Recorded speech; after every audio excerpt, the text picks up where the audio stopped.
Desde tiempos remotos, mitos y leyendas han creado una figura de oscura inmortalidad. Junto a Isabel Vampir y yo, Vlad Fausto, acompáñenos en esta aventura para conocer más sobre el vampirismo en la literatura y la cultura popular. Esto es... Sedientos.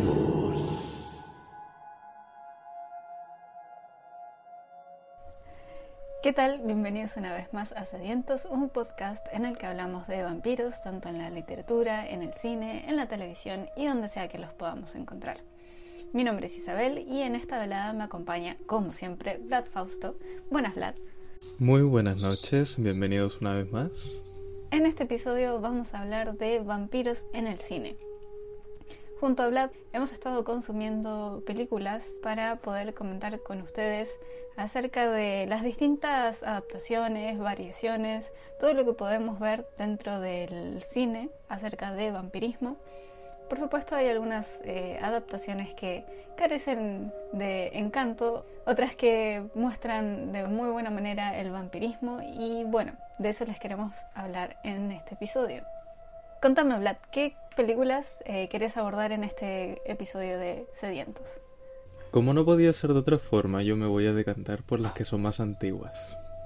¿De acuerdo? Así que vamos a tener aquí también un contraste, a pesar de que he visto algunas que hacen contexto a un estilo más clásico, por decirlo así, o que no son tan contemporáneas como uno podría establecer. Tengo la primera de todas, que fue Nosferatus. Hay una complementaria que viene a ser La sombra del vampiro. Podría hablarles además de una que vi muy recientemente, que viene a ser El último viaje del Demeter. Lo vamos a complementar también, me imagino, con lo que hayas visto tú. Y me guardo una que otra por si es que el tiempo nos da. Ok, de acuerdo. ¿Qué de ti? ¿Qué nos traes? Yo vi recientemente Friday Night o Noche de Miedo, que por lo que noté es un remake de una película que originalmente se estrenó en 1985. La versión que yo vi es del 2011, así que, es nueva, es actual, pero no tanto en realidad, ya tiene más de 10 años. También vi Only Lovers Left Alive, no recuerdo el nombre en español, les pido disculpas por ello. Esa película es del 2013, también es algo bastante contemporáneo y la verdad que por cómo está hecha yo siento que tranquilamente es algo que puede transcurrir ahora en el 2023. Y también una de las recientes adaptaciones que vi es del 2020, es la miniserie de Drácula, que claro, si bien no es cine precisamente por el formato que tiene, que es una adaptación solamente de 3 episodios, yo creo que estaba bien considerarla igual acá para este pequeño apartado de cine. Comenzamos quizá con lo más antiguo, no sé si te parece bien. Me dijiste, mencionaste que habías visto Nosferatu y creo que de todas las que hemos mencionado debe ser probablemente la más antigua de todas. De hecho es la primera película de vampiros de la historia. Tal cual. Ok, entonces ahí va a haber un primer acercamiento interesante y va a distar y diferenciarse mucho de todo lo demás.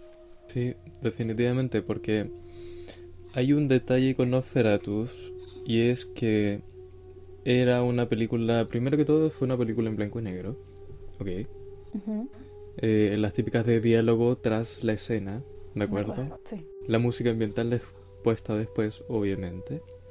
Y se publica o se estrena el 15 de marzo de 1922.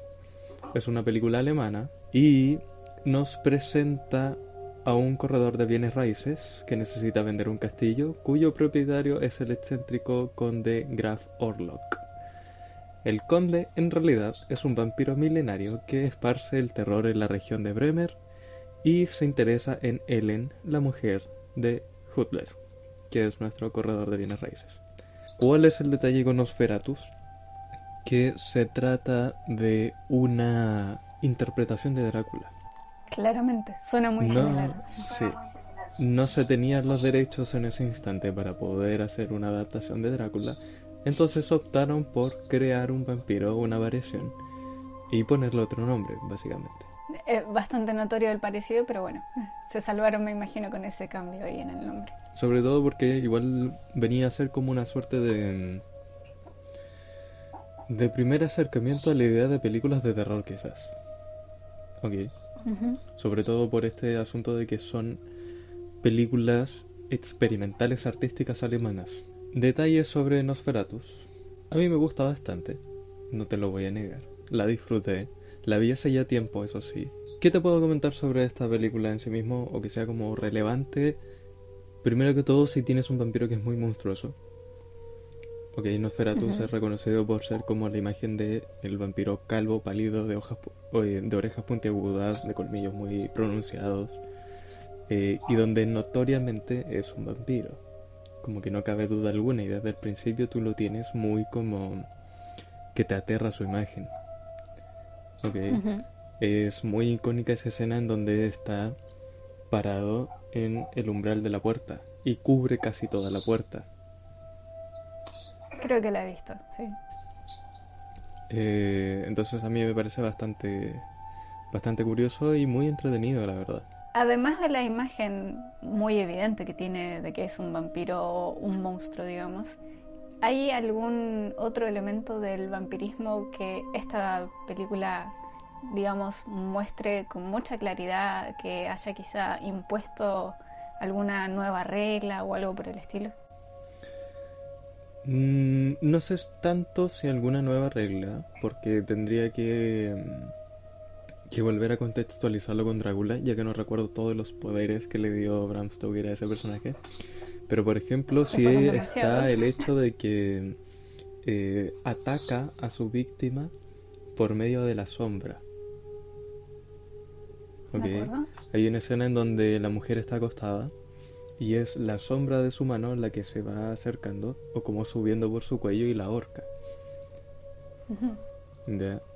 Entonces sí tienes como ciertos guiños a supuestos poderes o elementos oscuros que puede el personaje implementar para poder al final del día alimentarse, básicamente. Ujú.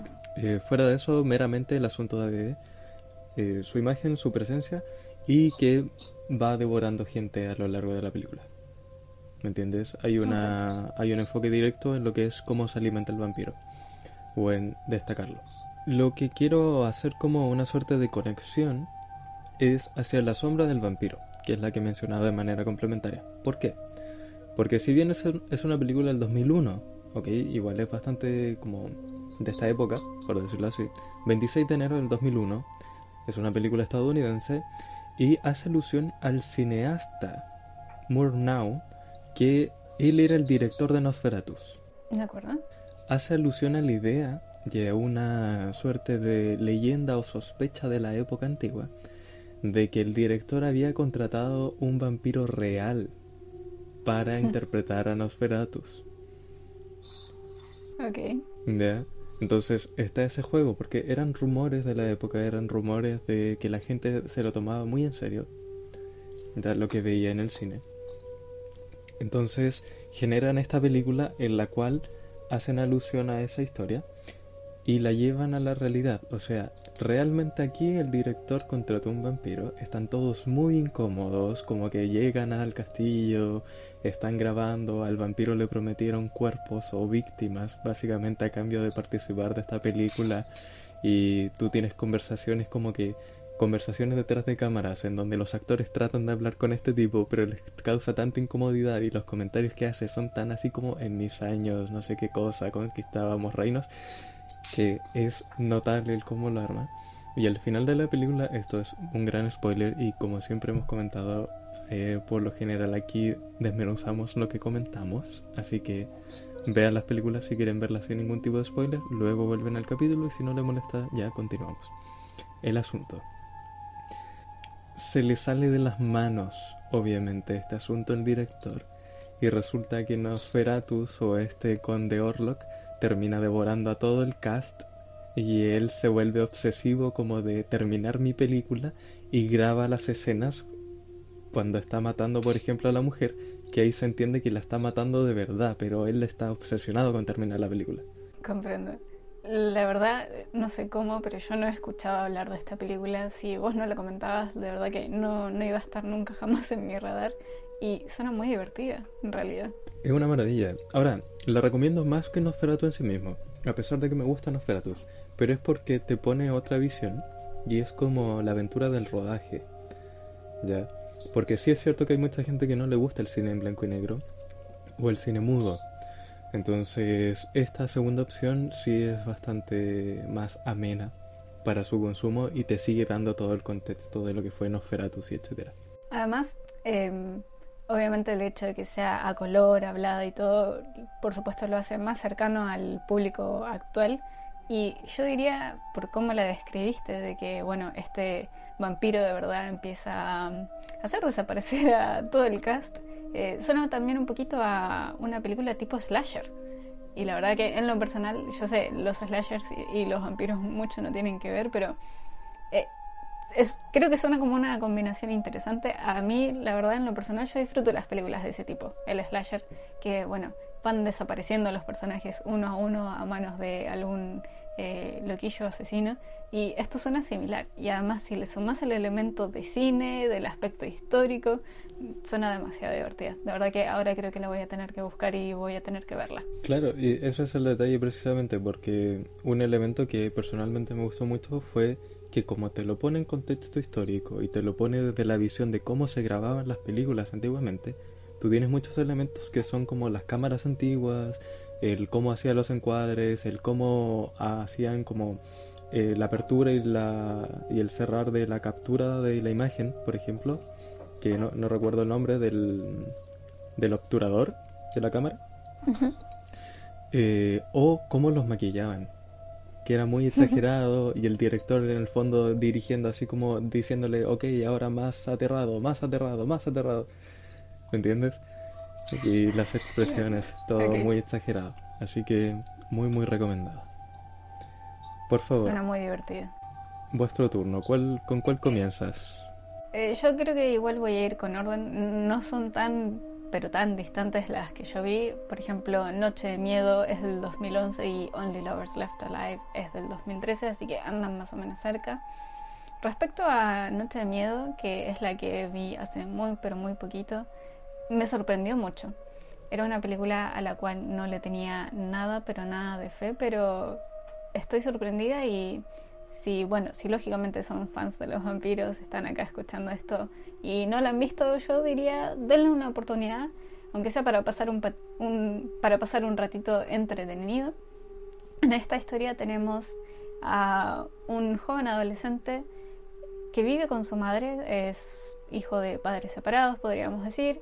Ellos viven en un lugar relativamente tranquilo, típico suburbio, pero llega un nuevo vecino, se muda a la casa contigua a la de ellos y lógicamente este vecino es un tanto particular con sus hábitos alimenticios y este joven, el protagonista, que es como dije un adolescente, se entera de la naturaleza vampírica de su vecino y obviamente hace cosas que no debe, se mete en su casa, descubre obviamente todo este secreto y de ahí, bueno, digamos que encuentro que ahí cuando él se mete en la casa de él o ya digamos como que confirma que evidentemente es un vampiro, ahí empieza la acción y lo divertido como tal. Encontré que fue una película que no paró. Es una mezcla de comedia, acción y una pizquita de terror. Obviamente no es una película que la verdad le vaya a dar miedo a nadie, no es ese tipo de terror, sino que yo creo que cataloga de terror por el simple hecho de que tenemos una criatura sobrenatural que obviamente va dejando un rastro de sangre detrás de él. Pero un detalle que me pareció interesante o divertido es que hay un personaje en esta película interpretado por David Tennant, no sé si lo ubicarán, por ejemplo, de Jessica Jones, que es uno de los villanos. Hay otra serie muy popular en la que sale este actor, que creo que es muy querida, Good Omens, parece que es. Yeah, sí. Desconozco el nombre en español, pero bueno. Buenos presagios. Ok.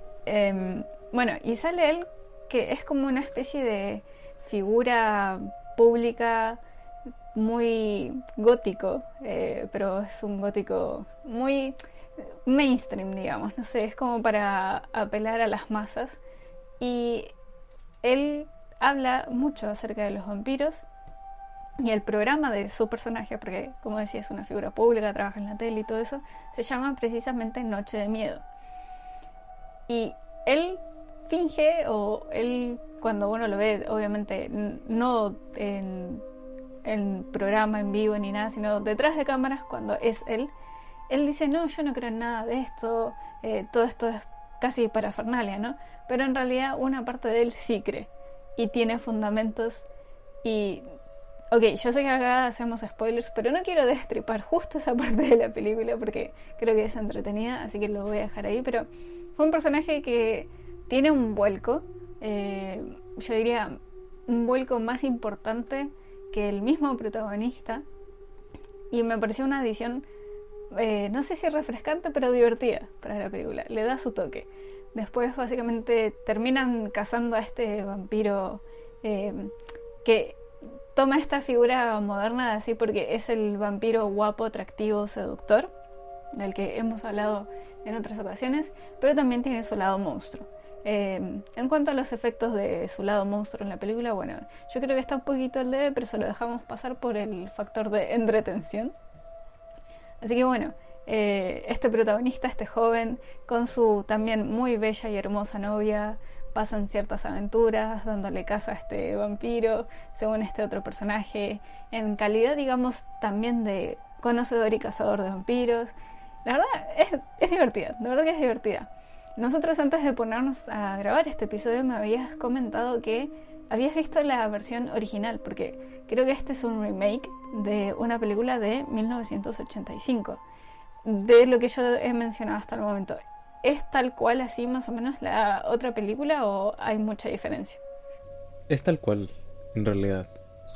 Y lo que sí tiene el detalle de que tú tienes personajes que son muy poco redondos o muy poco profundos, porque igual tiene que ver con un asunto de la época en donde ponías el enfoque, ¿me entiendes?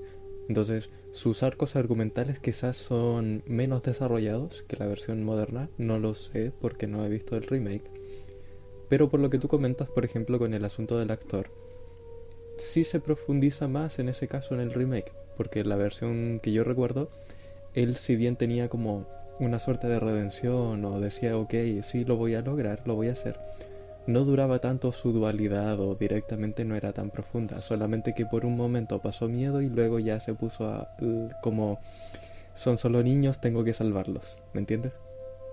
No, acá yo creo que tomó un muy buen rol, me gustó. Además el actor que lo interpreta tiene un cierto carisma peculiar. Yo creo que bueno, por eso le va bien como actor, ¿no? Porque no sé, David Tennant tiene un algo para estas producciones con personajes sobrenaturales que la verdad que le sienta muy bien. Es muy bueno, de hecho. Yo no desconocía por completo que era ese actor. Y sí, a mí me gusta bastante porque lo conocí en como Killgrave. Es un personaje que nos gusta a ambos, sí. Como villano, la verdad que le sale muy bien. Ah, y un detalle que me parece no menor, si bien, como mencioné, esta película tiene bastante de acción, no escatimaron en los elementos del vampirismo. Tenemos bien representado al vampiro, como te decía, es el vampiro guapo, seductor, que encandila a las mujeres. También tiene esta faceta obviamente de monstruo y no solamente que le crecen los colmillos, no, tiene unas garras bastante considerables y hay ciertos momentos en los que básicamente se transforma. Conserva una figura, digamos, corporal bastante humana, pero de cara se transforma bastante. Es salvaje, tiene obviamente esta cualidad muy conocida ya entre los vampiros de que se regenera con bastante facilidad, puede recuperarse. Y también está el asunto del sol, obviamente. No son vampiros que brillan al sol, afortunadamente, no. Estos se queman al sol, por suerte. En todo lo que es el elemento de vampirismo me pareció que estuvo re bien y también estaba presente la estaca de madera. La estaca de madera, directo al corazón. Así que, como decía, a mí esta película me dejó un muy buen gustito, me sorprendió muchísimo. No es espectacular bajo ningún punto de vista, pero creo que en realidad cumplió muy bien y superó mis expectativas. Yo lo encontré totalmente disfrutable. No, me parece que en su momento pasó un poquito bajo el radar de muchas personas porque no es una película de vampiros de la que escuche hablar a nadie en realidad, y creo que merece un poquito más de cariño porque está redondita, digamos. Tenés un poco de desarrollo de personajes, tenés una trama dinámica, hay suficiente de vampirismo, está esa parte, digamos, de incredulidad versus después cuando ya la persona pasa a creer y se pone manos a la acción y se pone manos a la obra y le da casa a este ser. Tiene un final, una resolución satisfactoria, así que la verdad yo diría que está mega recomendada. Insisto, no esperen una gran producción, pero es entretenida. De hecho, me causa mucha curiosidad precisamente ver el contraste con los efectos especiales. Porque personalmente sí disfruté mucho de la primera, de la original, precisamente por sus efectos especiales. Como que el tipo de transformación o el tipo de visualización que tienen los vampiros, y mucho más la parte monstruosa, estaba muy bien hecha. Hay una transición como de un personaje que se transforma de humano a monstruo, que también estaba muy bien desarrollada en la antigua. Entonces tengo curiosidad de cómo lo habrán rehecho. Entonces creo que vamos a hacerlo a la inversa. Yo voy a ver la del 1985 y vos vas a ver la de 2011. Me parece, para que hagamos ese juego. Sí, estaría interesante. Ah, y dato curioso para conectar con la siguiente película de la que voy a hablarles.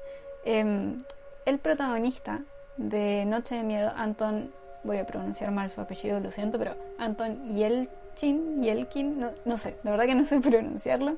Ese protagonista, el jovencito adolescente de Noche de Miedo, es un personaje en Only Lovers Left Alive. Eso sí, hace de humano en esa película, se llama Ian su personaje, y es el que, digamos, el dealer de Adam. Es el mismo actor y lo encontré muy curioso porque nuevamente estaba actuando en una película de vampiros y me pareció interesante verlo así. Son roles totalmente distintos, nada que ver. Su personaje en Only Lovers Left Alive como que deja un poco que desear porque en realidad no es muy buena persona, me parece, por lo que entendí, entonces como que... Pero bueno, está el mismo actor y eso fue curioso. Yo sé que acá muchos van a estar en desacuerdo conmigo, probablemente cuando empiece con mis opiniones poco populares, pero he de admitir que Only Lovers Left Alive para mí fue una película bastante aburrida. Ok. Yo creo que más que... ¿Cómo decirlo? Uno de los detalles que comenté previamente, porque aquí tenemos que caracterizar un detalle o mencionar una particularidad. Yo soy muy fan de esa película. Lo sé. Y la presenté cuando la recomiendo a personas, les advierto lo siguiente, y creo que te lo comenté en su instante. No esperes una película en donde tú vayas a tener una situación extraordinaria, en donde tú vayas a tener un inicio, un desarrollo y un final que sea como de aventuras, porque no lo es. Es meramente la presentación de un ser en su contexto. Es como una película del cotidiano, nada más. Entonces no tiene ninguna suerte de puntos tensos, por decirlo así, ni de desarrollo como muy grande. Lo extraordinario de la película es que los personajes viven una vida extraordinaria, pero esa es su normalidad. Entonces, como consumo... Creo que lo describiste de muy buena manera. Claro, como consumo general actualmente, así como cuando vas a ver una película de Avengers, por ejemplo, en la cual tú vas a tener una gran pelea al final, etcétera. No es eso. Yo creo que, a ver, mis expectativas con esta película estaban claras porque precisamente ya contaba con digamos, con lo mismo que acabas de mencionar ahora, ya me lo habías dicho más o menos, entonces ya estaba preparada dentro de todo, pero aún así creí que quizá podía entretenerme un poco más, pero no, claro, es una película bastante lenta, así como lo veo yo, y muy de personaje, más que de trama. Sí. Y en general a mí, para que yo disfrute una historia, necesito un buen equilibrio de ambas cosas. Entonces acá por eso me quedé muy cortita.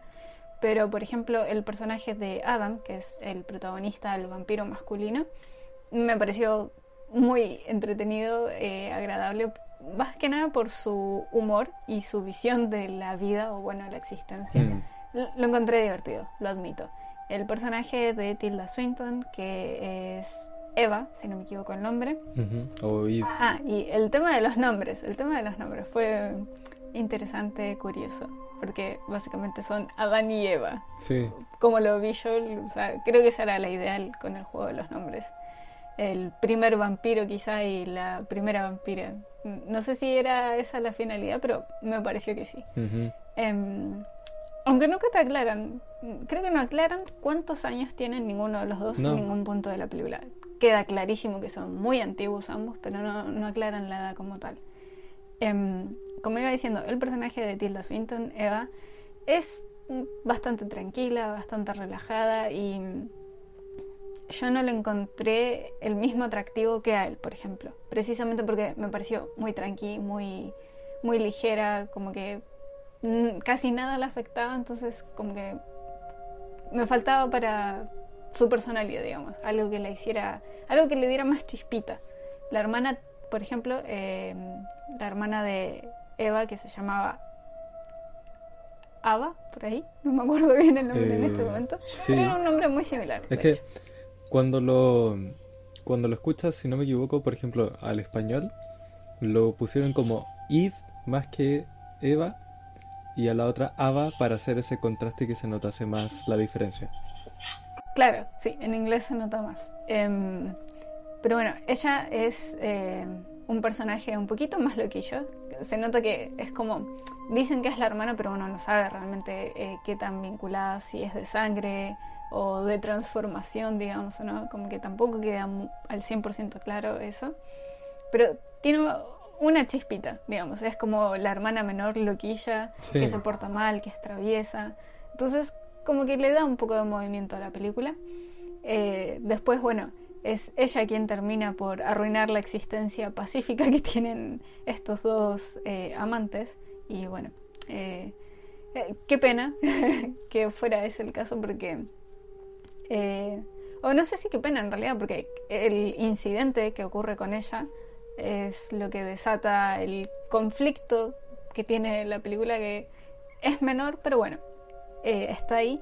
Y acá es donde a mí me chocó bastante, porque, ok, le da un cierto dinamismo a la historia, la mueve, hace que se muevan los engranajes, pero al mismo tiempo es como, pero un momento, ellos son vampiros, ellos tienen ciertas habilidades, claramente tenían fuerza, tenían velocidad, y pudiendo aprovecharse de esas cualidades, ¿cómo es que se hicieron tanto drama por algo que yo noté como algo pequeño, que fue el deshacerse de un difunto que, bueno, cayó en los colmillos de la muchacha? Yo creo que eso podría haberse resuelto mucho más sencillo. Es que si lo comparamos con muchas producciones, ya sean series o películas que vemos, eso no es tema a veces para los vampiros. No suele ser tema. Es como que, ups, qué pena, sí, dependiendo de qué personaje sea, pero lo encubrimos, nos salvamos. Pero acá fue todo un asunto que los llevó a irse de donde estaban tranquilos, a abandonar su vida, Adam, ahí donde estaba como músico, dejar todo atrás e irse al otro lado del mundo para evitar problemas. Y ahí, como te digo, ahí me chocó porque no... Insisto, son vampiros, pueden hacer de todo, pueden hacer lo que quieran, pueden cambiar sus identidades, tienen libertades que una persona, un humano, no tiene, y ellos se complicaron tanto por eso, lo pasaron tan mal por eso, y yo digo, ¿pero era necesario? Y después para lo que terminan haciendo al final de la película es como, ¿en serio? ¿Te hiciste tanto drama por lo otro y ahora haces esto? Es como, no sé, a mí no me calzó. Ok. me parece curiosa la lectura que tienes al respecto de esa escena, porque Ok. nunca la vi así. Ajá. ¿Ya? A mi parecer, en realidad el asunto es que Adam está muy deprimido en Detroit. Está viviendo prácticamente en una ciudad abandonada. Para que nadie lo Ujú. moleste, para no tener contacto con nadie, se está aislando porque se quiere suicidar. ¿Cierto? Yo lo veo como que la elección de vivir aislado es precisamente para él no tener encontrones ni ningún tipo de problema con los humanos, que de hecho parece que los detesta. Los llama zombies. Sí, muy curioso el término. Porque le parece que están como deteriorando el avance tanto intelectual como tecnológico como social de lo que se formó en sociedades antiguas. Entonces, su Ujú. perspectiva sobre la humanidad es que vamos en decadencia y que además nos contaminamos el cuerpo.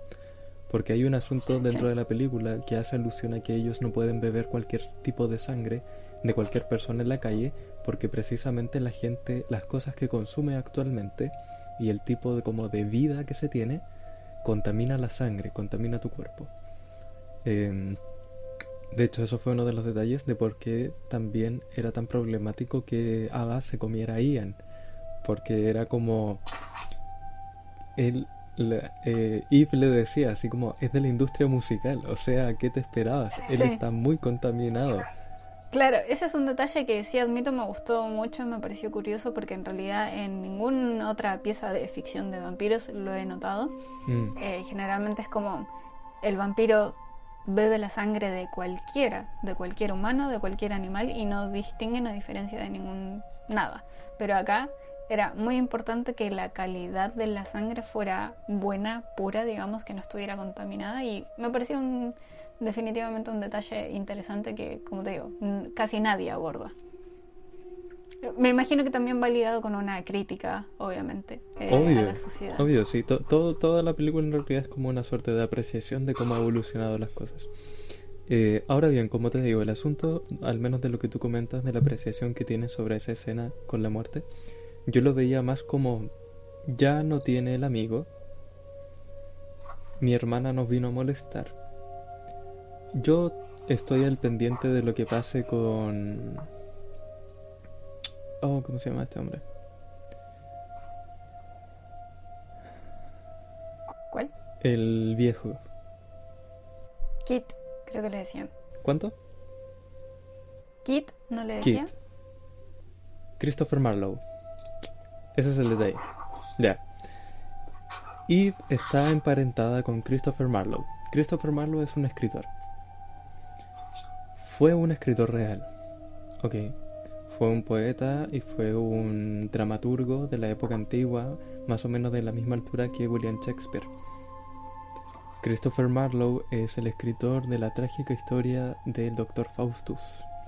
Por eso Adam, cuando se disfraza de doctor, su nombre y la plaquita es Faustus. Entonces tienes muchos guiños que son a contextos de cultura o como de tendencia literaria y también de cultura popular antigua. Eve quiere estar con Keith porque en estricto rigor son como familia. Es de los únicos vampiros con los cuales se relaciona. Hay una escena en la cual Eve le recrimina a Adam con la pistola cargada con la bala de madera y le dice, por favor dime que tienes problemas con otros, refiriéndose a otros vampiros. Y él le dice, no, tú sabes que yo no hablo con ningún otro vampiro. Entonces, su grupo familiar es muy reducido. Y Kit ya estaba medio enfermo y estaba siendo cuidado por otra persona. Entonces, el viaje era más como un ahora me devuelvo a donde yo pertenezco, porque además Kit le decía, no entiendo por qué viven separados si no pueden... o sea, por qué viven en ciudades separadas si no pueden vivir sin el otro. Adam estaba mal, se quería matar, me lo voy a llevar a mi casa y me voy a quedar con mi familia, ¿me entiendes? Es como volver a donde estaba, porque eso es en estricto rigor. Y la muerte de Ian fue más como, qué lamentable, perdón, de nuevo lo que pasó en Londres hace 80 años, ¿sabes? Tiene esa otra lectura. O sea, por parte de Eve decís que podría ser, digamos, como una intervención para ir a sacar a Adam del pozo, digamos, en el que se estaba hundiendo. Sí, definitivamente. Sí, buena forma de verlo. De hecho, creo que tiene bastante sentido. Porque la película, claro, como mencionamos, es muy de personaje, muy llevada por los personajes más que de trama. Y ese es el foco. La relación de los personajes entre ellos y ellos como, bueno, no personas, pero como seres sintientes. Lógicamente uno asume que cuando se pasa tantos años vivo, existiendo, llega un punto que quizá se ha visto tanto, se ha experimentado tanto, que puede llegar a percibirse, digamos, la decadencia que se nota como un factor, digamos, ya gatillante para decir basta, hasta acá llegué porque es suficiente. Ya vi todo lo que tenía que ver, esto no está mejorando, muy por el contrario, está empeorando, entonces mejor retirarse. Aquí tienes el contraste de lo que hablábamos en el capítulo anterior sobre la inmortalidad, en donde tú tienes presentado dos tipos de vampiros y dos tipos de inmortalidad como apreciativas diferentes, porque Adam es muy padeciente de esa inmortalidad, está chato, mientras que Eve como que le dice también en un punto, ¿por qué no te has dado cuenta de que la inmortalidad en realidad es un regalo y como tienes que aprender a vivir la vida? ¿Por qué padeces la vida cuando deberías vivirla? Es esa la lectura más que nada. Entonces es un gran contraste. Ahora, perdón que me detenga tanto como en estos aspectos o como en esta película en particular, pero también lo menciono o me gusta mucho y voy en defensa de ella porque tiene muchas referencias históricas, demasiadas. Sí, eso lo noté. Yo me atrevería a decir incluso que sería ideal que alguien la viese, la analizase y luego buscase las referencias para tenerla más clara, porque igual la disfrutas diferente cuando ya entiendes todas las referencias. Por ejemplo, cuando Adam toma un violín, ese es un detalle que quizás solo músicos lo notan. ¿Por qué? Porque hay una escena en la cual Adam está solo en su casa, ¿ok? La mayoría de la primera parte está solo en la casa. Como que camina agotado hasta un lado de la habitación, coge un violín, se pone de espaldas hacia la cámara, solamente vemos su silueta y toca una pieza en el violín. Esa pieza en el violín es una pieza de Niccolo Paganini. Niccolo Paganini era el violinista del diablo. Y la silueta de Adam es idéntica a la imagen que tenemos en cuadros y en dibujos de cómo era Niccolo Paganini. Entonces, lo que te da a entender es que dentro de esta necesidad del vampiro de dejar huella en el mundo, hubo una época en la cual en Italia él era Niccolo Paganini. Eso sí lo noté, o sea, yo de clásicos en ningún tipo, o sea, ya sea música clásica, literatura clásica, no me manejo muy bien, pero noté que había mucha referencia e incluso hay algunos diálogos en que te dejan muy claro que en realidad el compositor original había sido Adam, pero Adam cedió las piezas a otros, entre comillas, artistas de la época porque él no quería la fama para él. Él quería pasar desapercibido. Él, sí, claro, tenía el gusto por crear, pero le dejaba el aspecto de fama a otros. Fue curioso cuando empiezan a mencionar ciertos nombres famosos, notar eso de como, bueno, es él en realidad el compositor, no fue el otro. Esa parte es como entre curiosa y divertida. En ese caso, si no mal recuerdo, era una pieza de piano para Schubert o una pieza orquestal de Schubert, que lo conversan mientras están como acostados en el sillón. Y tienes otras cosas. La tecnología que ocupa Adam es tecnología de Nikola Tesla. ¿Entiendes? El asunto de la electricidad que funciona sin cables, sino que por el aire. Todos esos detalles es de Nikola Tesla. ¿Qué otro elemento?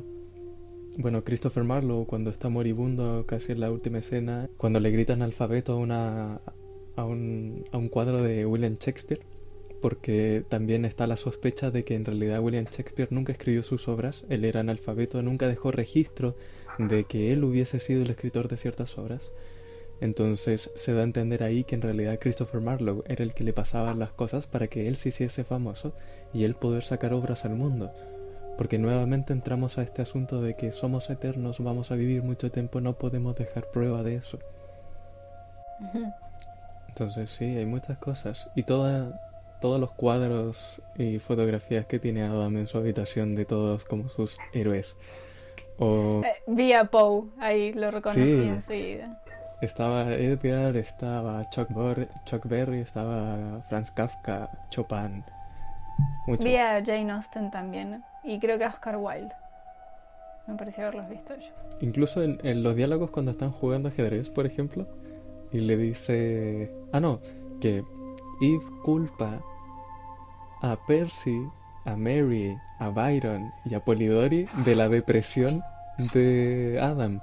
Como que dice, ellos, esos malditos románticos depresivos, fueron los que contaminaron a Adam en su ideología y en sus cosas, que como no debería haberse juntado con ellos durante esa época. O sea, básicamente podríamos decir que esta película es recomendada para aquellos que les guste y disfruten de los clásicos puntualmente, porque van a encontrar muchísimas referencias y es curioso y, como digo, en ese aspecto es divertido y entretenido. Para quien pueda entender o captar todas esas referencias, les puede causar cierto grado de diversión. Y bueno, si quieren consumir vampiros desde un aspecto, o sea, si quieren consumir acerca de vampiros desde una perspectiva un poco más reflexiva, bien melancólica, esta película Only Lovers Left Alive sirve para eso. Sí, de hecho me gustaría mencionar un aspecto quizás apreciativo de cómo es el consumir ciertas obras, porque nosotros sí tenemos un contraste muy amplio. Uh-huh. Yo no suelo consumir con la finalidad de entretención, sino con una finalidad analítica, como qué elementos de esta historia, independiente de que esté bien hecha o independiente de que entretenga o no, son como funcionales para ponerlas en otras obras o para armar otro tipo de cosas. Insisto, a nivel de trama, esa película no tiene mucho. A nivel de conceptos, mermo todo lo posible, porque indiscutiblemente inspira la creación de un vampiro mucho más coherente. Que acumulen tantas cosas me parece muy coherente, porque si no hay nada a lo que te puedas aferrar, te vas a aferrar a las cosas y al pasado. Que la Eve pueda leer en todos los idiomas es muy coherente, porque tuviste todo el tiempo del mundo para aprender todos los idiomas. Entonces, esos detalles sí son muy ricos como para ponerlos en obras nuevas. Y me sucede, por ejemplo, ahora, si pasamos a la siguiente película, que en mi caso fue El último viaje del Demeter, asociado a lo que es Drácula, y ahí sí conectamos también con la serie que tú mencionabas que viste, que yo también la vi, la podemos comentar en varios puntos. Esta película entretiene hasta cierto punto, pero yo rescato más sus elementos que nuevamente su trama, porque no es trascendental en lo más mínimo y más que un buen rato no te hace pasar. ¿Entiendes? Okay. No obstante, la estética, el vampiro monstruoso, los fundamentos como de el desarrollo de cómo matar a un vampiro, sí son elementos que rescato mucho de esta película, porque sí fueron tomados de la obra original y respetados dentro de esa idea. ¿De acuerdo?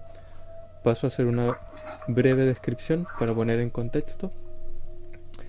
El último viaje del Demeter, mal traducido a como... ¿Cómo le pusieron en español? Era algo así como... Mar de Sangre. Pésimo nombre, pero bueno. De hecho, el título original es The Last Voyage in the Demeter, of the Demeter, como Voyage, pero eso es viaje en francés. Sí. Es una película estrenada el 10 de agosto de 2023, hace muy poco, y Javier Botet es quien interpreta a Drácula. Ok. En esta película tenemos lo que viene a ser una reinterpretación de lo que es el viaje en el Demeter o la segunda parte de Drácula. Cuenta la historia directamente de lo que fue el diario de anotaciones o la bitácora del capitán. ¿de acuerdo? Muchos más detalles al respecto lo pueden ver en lo que fue, o sea, lo pueden escuchar en lo que fue el capítulo de Drácula, capítulo número 2 o episodio número 2 de este podcast, en donde desmenuzamos cada una de las partes. Entonces, reutilizan la historia, reconstruyen el argumento y ponen a un Drácula monstruoso, a un Drácula muy parecido a Nosferatu, incluso tiene alas. Es un murciélago prácticamente. Sí hay muchos cambios para hacerlo coherente como una primera película, porque a mí me dio la sensación en la parte final que va a haber una segunda parte, pero esto ya más ambientado hacia otro enfoque de lo que sería el transcurso de la historia, más que respetando la obra original de Drácula, porque aquí el comienzo no es Jonathan Harker, el comienzo es el Demeter. Hay un cambio de foco, sí. Y sucede, por ejemplo, que los marineros tienen el encargo de llevar los ataúdes o las cajas de tierra de Transilvania hacia Londres. Ok, eso se mantiene. Y tú tienes solamente gente que trabaja para el Demeter. No hay pasajeros extra. No hay gente que está viajando, sino ellos que están trabajando y llevando este pedido. Si lo llevan a tiempo van a recibir una recompensa muy grande, entonces todos están muy animosos por ese detalle. No obstante, sucede que debido a la marea, una de las cajas se cae, y cuando esta caja se cae, se rompe y se abre, encuentran a una mujer. Esta mujer había estado enterrada dentro de la caja, porque se da a entender luego que Drácula la tenía como alimento y sustento para el viaje. ¿De acuerdo? Dentro de los pasajeros o dentro de los que trabajan dentro del barco hay un médico. Él la salva, la cuida, hay una pelea interna entre todos y ahí es cuando Drácula empieza a devorarlos a ellos y a salir del lugar porque ya no tiene alimento. Esa es la trama en sí misma y el conflicto es cómo lo matamos y cómo nos deshacemos de él antes de llegar a Londres y que no llegue a Londres. Elementos a destacar, por ejemplo, o rescatados de lo que fue la obra original. Mueve la bruma, por ejemplo. Las escenas de cómo se alimenta son muy gráficas y muy pesadas. Advierto para el público sensible, ok. Sí hay escenas en las cuales destroza una cara, por ejemplo. Está la muerte de un niño. Si a alguien le causa conflicto, eso también es importante mencionarlo. Ahí está la muerte de un niño. Y el vampiro se quema al sol, pero se quema a llama viva, por decirlo así. Se prende el bonzo. Eso me gustó mucho cómo lo graficaron o cómo lo implementaron.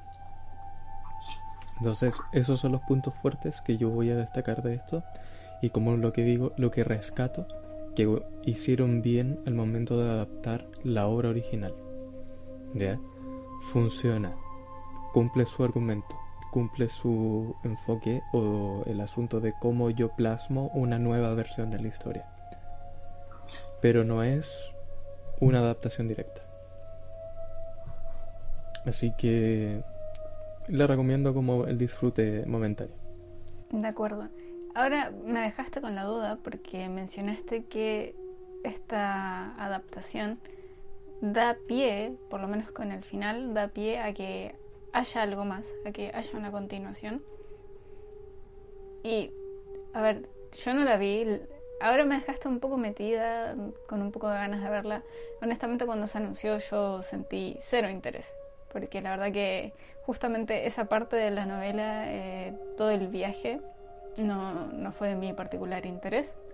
Así que no es una adaptación de Drácula que me interese ver como tal, y menos verlo en esta fase que es solo monstruo y solamente alimentarse es como que no me causa mucha entretención, la verdad. Pero ¿por qué decís, quizá sin tanto spoiler, si es posible, por qué decís que hay pie para una continuación? Porque a diferencia de la obra original, aquí sí dejan un superviviente del Demeter. Ok, claro, sí, eso da pie para una potencial secuela. Se interpreta directamente de que él le va a dar casa, porque respetaron el asunto de que no lo pudieron detener y que sí llegó a Londres. Eso es propio de la obra. Entonces el que le da cacería ahora es el que viene desde el barco siguiéndolo. Mira, de hecho con esto que estás diciendo creo que suena aún más interesante la secuela, o sea, potencial secuela si es que esta película inicial, porque por lo menos para mí como consumidora me parece bastante atractivo siempre el concepto del cazador versus el vampiro. Creo que suelen ser historias dinámicas generalmente, entonces como que eso me gusta, me divierte. Puede ser una suerte de nuevo Van Helsing, por decirlo así.